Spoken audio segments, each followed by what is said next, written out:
বন্ধুরা আমরা সেন্ট মার্টিনের একদম মাঝখানে আছি। এখানে আপনারা দেখতে পাচ্ছেন আমাদের পিছনে এটা আমাদের হাসপাতাল ভবন। বাচ্চাদের মাদ্রাসা ছুটি হয়েছে এখন। এই মজার জিনিস হচ্ছে এখানে হাসপাতাল আছে, হাসপাতালে কোনো ডাক্তার নাই। সেন্ট মার্টিনে এটা সরকারি একটা হাসপাতাল, এখানে কোনো ডাক্তার নাই।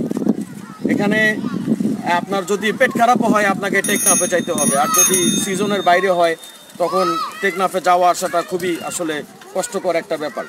আরেকটা জিনিস যেটা আমার খুবই ইম্পর্টেন্ট, একটু যদি ক্যামেরাটাই দিকে ধরেন, সেটা হচ্ছে এই যে দেখেন এই যে ময়লাগুলো এখানে ফেলা হচ্ছে, এই ময়লাগুলো হচ্ছে সেন্ট মার্টিনের যে বাজার এবং এখানে যে আবাসিক হোটেলগুলো আছে, যে কারণে দেখেন এই যে মিডিয়া খেপে বা গভর্নমেন্ট খেপার তো আসলে কারণ আছে।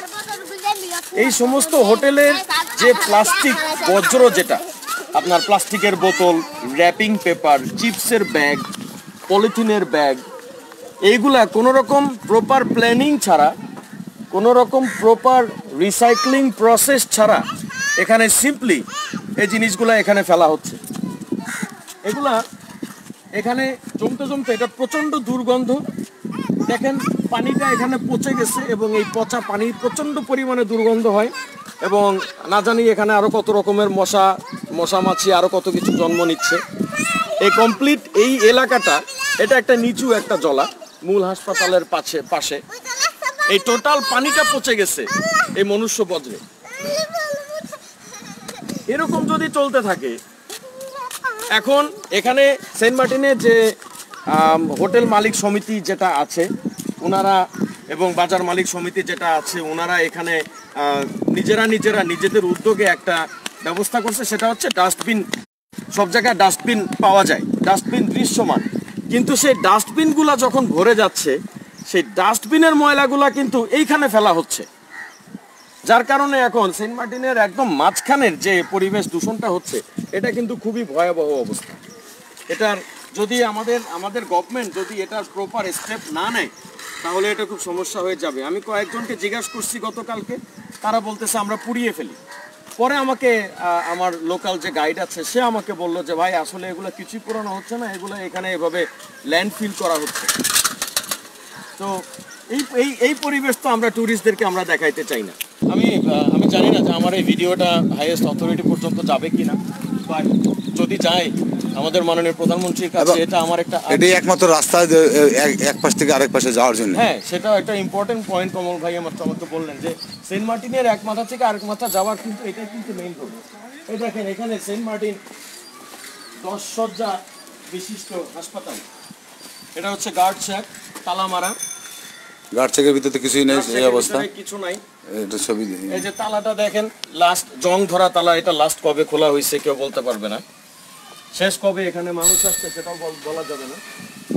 ল্যান্ডস্কেপিং নাই করা নাই, একদম অ্যাবান্ডেন্ড, একদম সম্পূর্ণ পরিমাণে অ্যাবান্ডেন্ড। এটা একদম। আচ্ছা, একটা জিনিস, রিসেন্টলি একটা ছেলে মারা গেল আমাদের নিজেদের পরিচিত।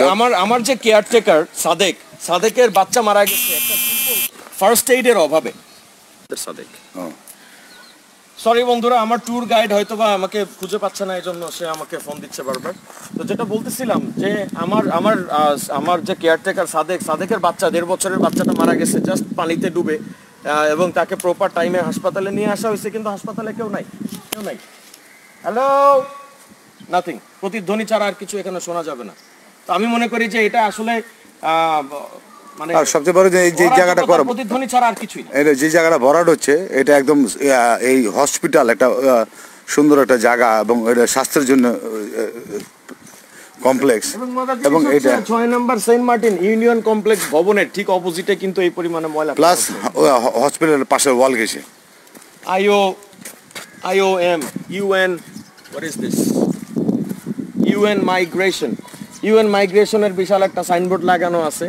হয়তো বা এই সাইনবোর্ড দেখায় মনে করেন যে 10 লাখ টাকা বিল করছে কোনো এক NGO or whoever, কিন্তু এগুলার কোনো আসলে প্রপার কোনো ই নাই। এই জিনিসগুলোই আমাকে বদার করে, এই জিনিসগুলোই আমার মেজাজ খারাপ হয়ে যায় যে মানে টাকা উঠতেছে কিন্তু জায়গা মতো উঠতেছে না।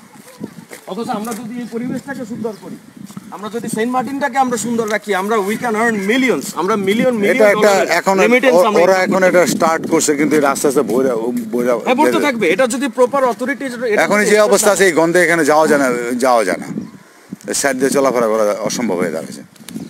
সো যাই হোক বন্ধুরা, আর বেশিক্ষণ সময় নিব না।